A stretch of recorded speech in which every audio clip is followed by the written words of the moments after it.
पैदाइश 13वां बाब 1 से 18 आयत तक। इब्राहिम और लूत जुदा होते हैं और इब्राहिम मिस्र से अपनी बीवी और अपने सब माल और लूत को साथ लेकर कनान के जनूब की तरफ चला।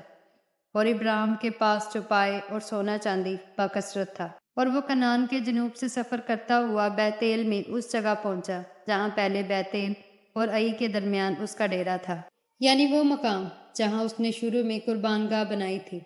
और वहाँ इब्राहिम ने खुदावन से दुआ की। और लूत के पास भी, जो इब्राहिम का हम सफ़र था, भेड़ बकरियां, गाय बैल और डेरे थे।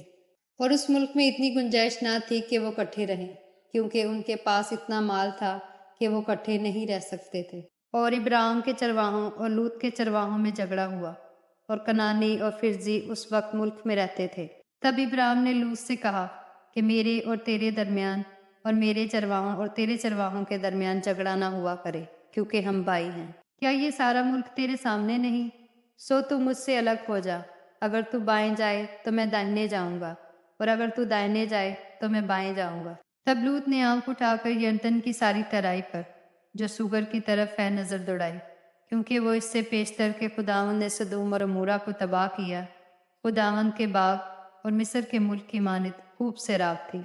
सो लूत ने यरदन की सारी तराई को अपने लिए चुन लिया, और वो मशरिक की तरफ चला, और वे एक दूसरे से जुदा हो गए। इब्राहिम तो मुल्क के कनान में रहा, और लूत ने तराई के शहरों में सुकूनत इख्तियार की, और सदूम की तरफ अपना डेरा लगाया।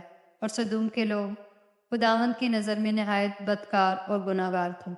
इब्राहिम हब्रून को जाता है, और लूत के जुदा हो जाने के बाद खुदावंद ने इब्राहिम से कहा कि अपनी आंख उठा, और जिस जगह तू है वहां से शुमाल और जनूब और मशरिक और मगरिब की तरफ नजर दौड़ा, क्योंकि ये तमाम मुल्क जो तू देख रहा है मैं तुझको और तेरी नस्ल को हमेशा के लिए दूंगा। और मैं तेरी नस्ल को खाक के जरों की मानित बनाऊंगा, ऐसा कि अगर कोई शख्स खाक के जरों को गिन सके तो तेरी नस्ल भी गिन ली जाएगी।